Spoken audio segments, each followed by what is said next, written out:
In the autumn of 2004, I read an article in the Saturday Globe and Mail, and in it was a very lengthy article about June's life and her contributions to her community and indeed her contributions to literature and her writing career. And I was absolutely struck by her unique spirit. And I felt it very palpably when I was reading this article. I'd never met June before, but when I was reading the article, at its conclusion it had mentioned that she had just been diagnosed with cancer and had decided not to get any kind of medical intervention in order to prevent its spread. So clearly her days were numbered, and she would readily acknowledge this. And what struck me when I read the article, very powerfully, was that what a shame it was, at least for me, not having an opportunity to meet this extraordinary person. And at that time I wasn't even thinking about the opportunity of meeting her or indeed taking her portrait.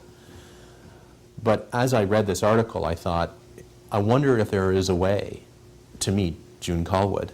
I wrote a very simple, I think 1 or 2 paragraph letter introducing myself and asking her very plainly, very simply, would you agree to sit as my subject to take a photographic portrait? And I forgot about it.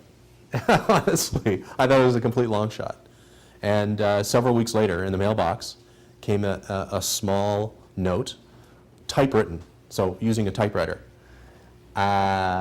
acknowledging my note, apologizing for the late delivery, and agreeing to sitting as my subject. Well, first of all, I wanted to frame it very, very simply. And given that she has this lovely shock of white hair, I wanted to have some degree of contrast in what she was wearing. I didn't want anything fussy. I wanted it to be a very simple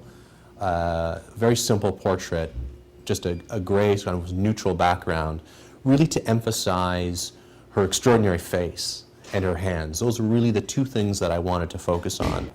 My objective was to capture kindness, and the reason I used the word kindness, or the reason I wanted to capture that, was because that was the word that she used in the article in the Globe and Mail that I had read that prompted me to write her in the first place. She felt very powerfully that life's meaning was about kindness. And that word really flew out at me when I read the article.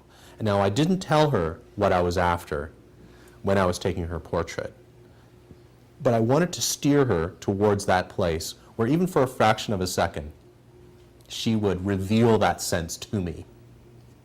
She told me in no uncertain terms that it was the best portrait of her ever taken.